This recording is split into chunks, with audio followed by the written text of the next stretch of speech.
Hello everyone, I am Aviraz and in this video we are going to talk about the USMLE and the PLAB. This is the most detailed video about the PLAB and the USMLE pathway till date. So we will start with the different pathways of the USMLE and PLAB. So I have a different video explaining everything about the USMLE process. You can go and watch that. But in summary, you have to take the USMLE exams, that is the USMLE Step 1 and Step 2 CK. You do not need USMLE Step 3 to apply for the match. After Step 1, Step 2 CK, you get your OET done. That is the Occupational English Test. It is like the IELTS only. Then you get your ECF-MG certification, ECF-MG registration done. After the ECF-MG certificate, you get your overall CV and then you apply for the match. And then you get your interviews and then you enter the match cycle.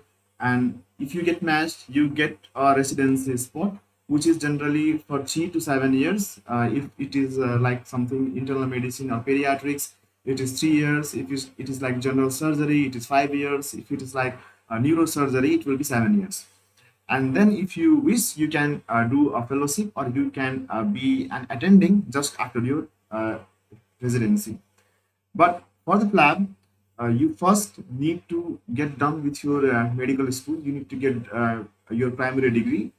USMLE exams you can take starting from your third year of medical school, but for the PLAB pathway, you need to be graduated. So after you have your degree, you give the IELTS or the OET exam, and then you sit for the PLAB 1 exam. After the PLAB 1, you go for the EPIC verification. That is like your certificate verification process. And after the EPIC, you go for the PLAB 2 exam. PLAB 1, there are centers all over the world in different countries. In India also there is a center. But for PLAB 2, you need to fly to the UK for the PLAB 2 exam. Now, after the PLAB 2, you get your GMC registration done. GMC is like ECF-MG, but it is a more advanced way. It is called as General Medical Council. So GMC registration. Now, after GMC registration, you can go for the foundation year training. Foundation year training is like your internship. Now, it can be of 1 year, it can be of 2 year. The main provision is that if you have done 1 year internship in your home country, you can directly start your foundation year 2. But if you have not done your internship in your home country, then you have to go through the foundation year 1. But to directly get the seat in the foundation year 2, you have to search for these jobs, for these positions available yourself, and it is very difficult to get the foundation year 2. So most of the IMGs, they do the foundation year 1 and then they do the foundation year 2. Now this foundation year is like your internship only. This is not a residency or anything. Now after the foundation year, you have to go through the core training process. Like if you want to go in a medical specialty, then you have to do a core training for 2 to 3 years in the medical specialty for the general medicine. But if you want to do some surgical specialties, you go to the core training for 2 to 3 years in a surgical side. Okay. Now after the core training, you give your MRCP or MRCS exams. Okay. That is a member of Royal College of Physicians or the member of Royal College of Surgeons. And then after you get your core training done and you get your MRCP, then you become a general practitioner.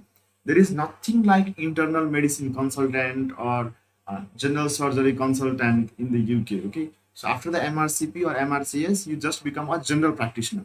So general practitioner is something, for example, take it like your medical officer in your country or your junior resident, the JR in your country. It is like that only. You are not a consultant, you are just a general practitioner. Now, after the MRCP, then if you wish, you can go into the special training program, that is the ST. And ST may range from 1 year to 6 years, okay, or more than that, depending upon the programs. And after completing your specialty training, now you become a consultant. Okay, there is nothing called internal medicine physician. There is general practitioner, and then there is the cardiologist, the gastroenterology, the nephrology, like that. Okay. Now, after a special training, now you become a consultant. Now, what are the exams that you need to take for the USMLE and the PLAB?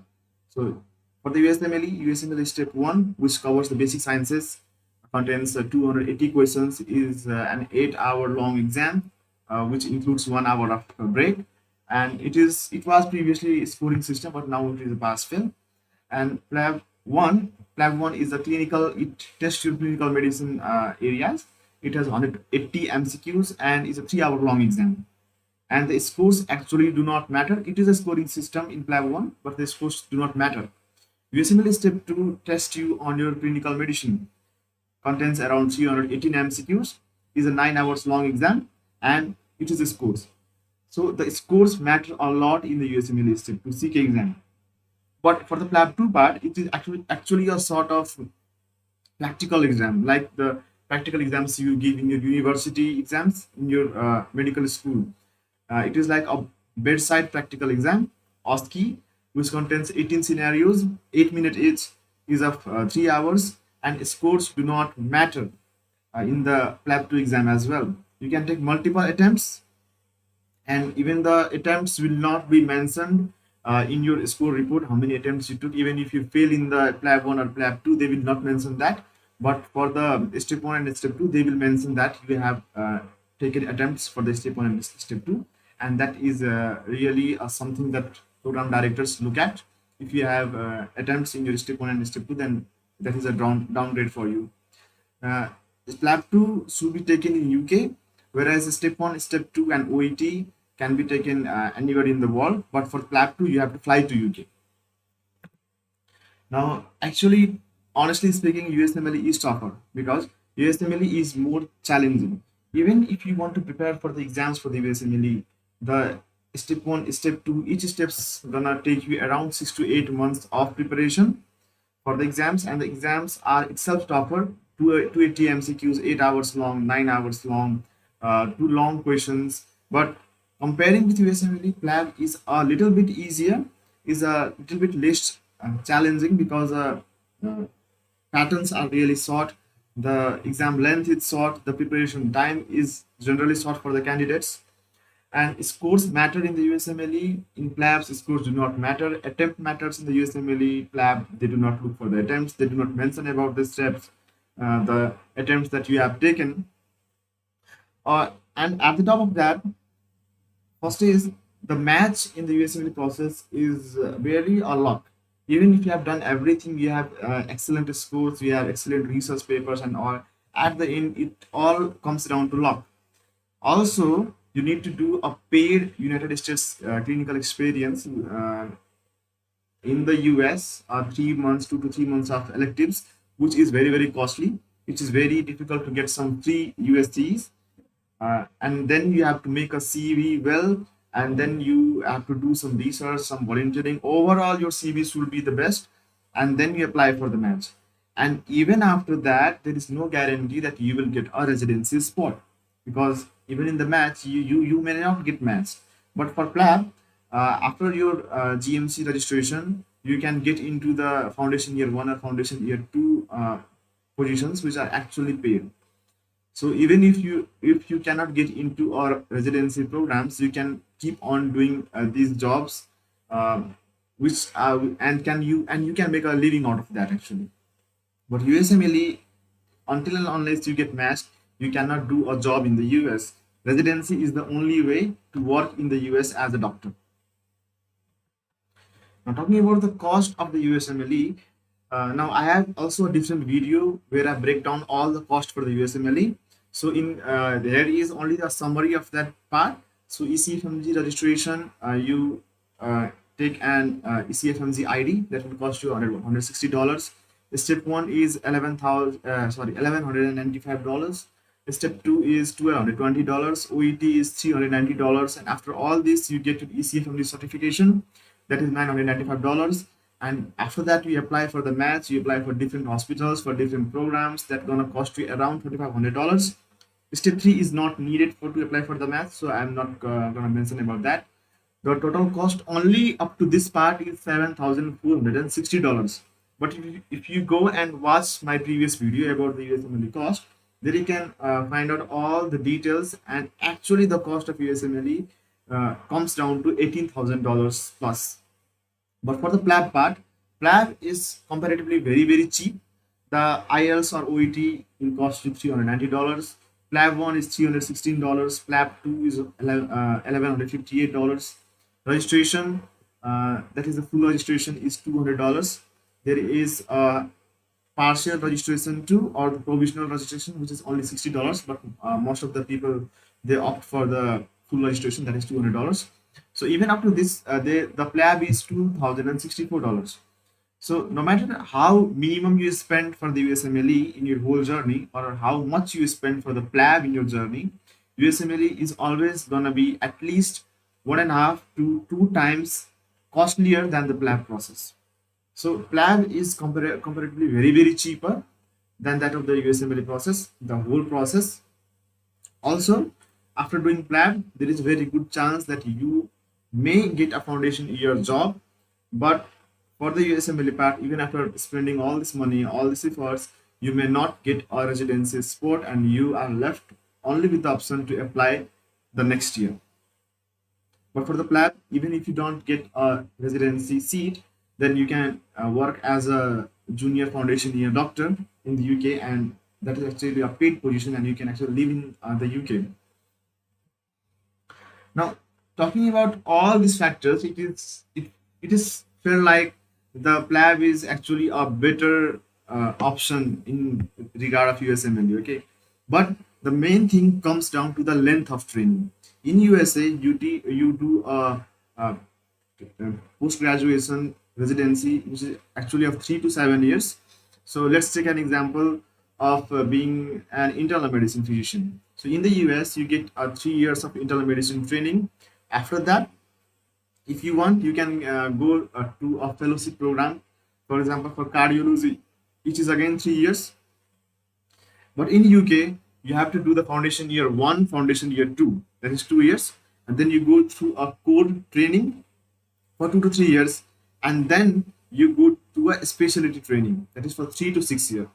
But the thing is, it is very hard, very competitive to get into high class specialty like dermatology or neurosurgery. Okay, orthopedics is a very rare position available for the IMGs in the US, but it is actually comparatively easier to get into a high class specialty, competitive specialty like neurosurgery or radiology or psychiatry or dermatology in the UK, because you will be working like a foundation year doctor for 2 to 3 years in a hospital, for at least 2 years in a hospital, and they actually know you. So, and you have a better CV. Like if you are working a foundation year in a very good hospital, you have made good contacts, then you can actually apply for the highly competitive specialty. But in case of US, you are actually like most of the IMGs do minimum of 3 months of electives, and it is very tough to get into the higher side of the specialties that pays so much after the residency is done. Also, the residency in the US comes down to 80 hours per week, and there are 24-hour calls. And in the UK, it is for 50 to 40 hours per week and 12-hour calls. Now, the UK pathway for the residency is actually a little bit of confusing, so we will focus a significant amount of time for that. So now this is directly from the NHS website. Now here you can see the pathway. When you graduate from university, you do your foundation year 1 or foundation year 2. Then you attempt your MRCP UK part 1. Okay. Now, after foundation year 1 or foundation year 2, you can actually attempt for the MRCP part 1. Then you enter into your core training. Okay, CT1, CT2. Okay, that is called core training, which lasts for 2 to 3 years. Now after core training, there is again a nationwide process where you get into a specialty training. Okay, now in specialty training, for example, I want to become a dermatologist in the UK. Now I have to do the foundation year first. Okay, then I have to go through a 3 years, 2 to 3 years of general medicine core training in the UK, and after that I will have to again do a number of years of residency in the dermatology, and then I become a dermatology consultant.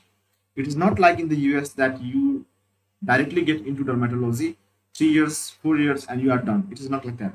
The pathway for the UK is comparatively very, very long in compared to the US. For example, now also there are actually two types of training pathways in the US. The core training, okay, which is a standard 24 months, which you can do in a general medicine or acute medicine program. And there is something like the continuous program, the run through program, and then there is something like a break system. Like if you are in a program that is a run through program, then the same program, the same hospital, you do the core training for 2 to 3 years, and you continue your training for the dermatology or the radiology, whatever it is.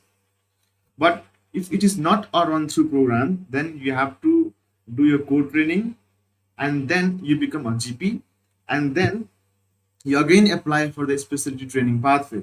Okay, so there are these two different sort of programs.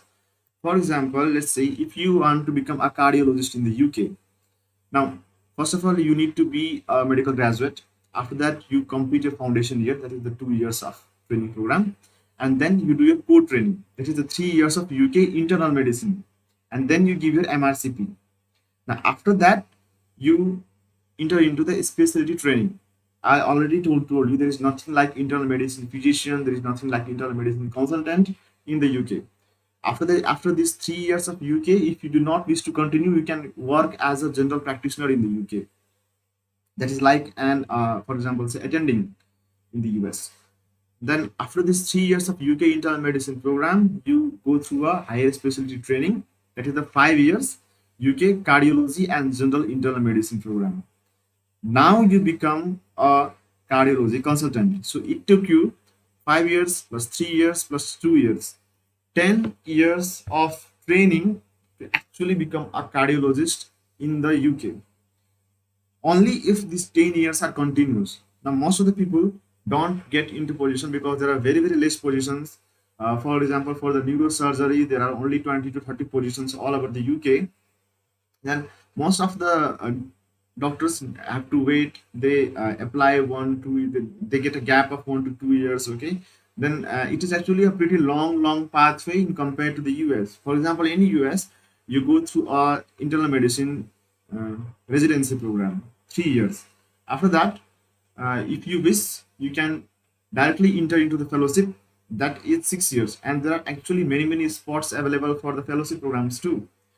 Now, if you are continuous in the US, you can become a cardiologist in 6 years, but that gonna take you that gonna take you at least 10 years in the UK. Okay, now this is why most of the graduates opt for USMLE rather than the UK.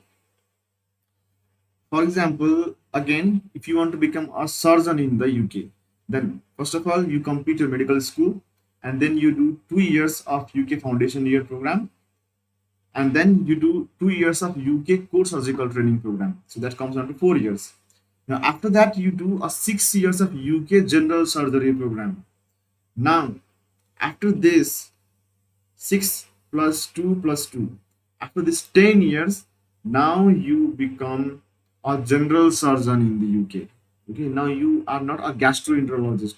Now after this 6 years of UK general surgery, now you can again go for further training in gastroenterology, in hepatic surgery, in neurosurgery and all, which is a different fellowship sort of programs.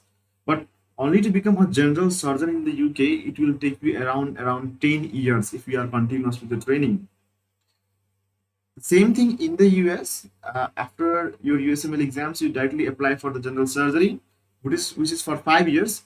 Now, after 5 years only, you become a general surgeon, a practicing general surgeon. And again, if you want, you can go for the fellowships, which is again 3 to 4 years. Okay, now 10 years to become a general surgeon in the UK, and in 10 years you can become a consultant surgeon in the US. That is the difference between the UK pathway and the USMLE pathway. Also, there is a significant amount of difference in the pay in the UK and the US.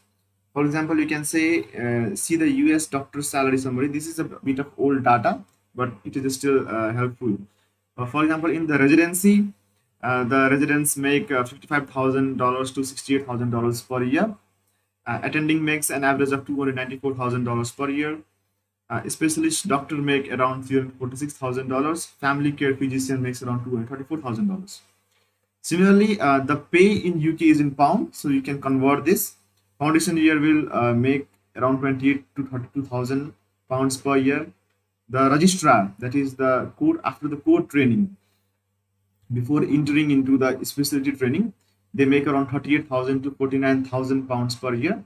And the consultants, that is after the specialty training, they make around 79,000 to 107,000 pounds per year.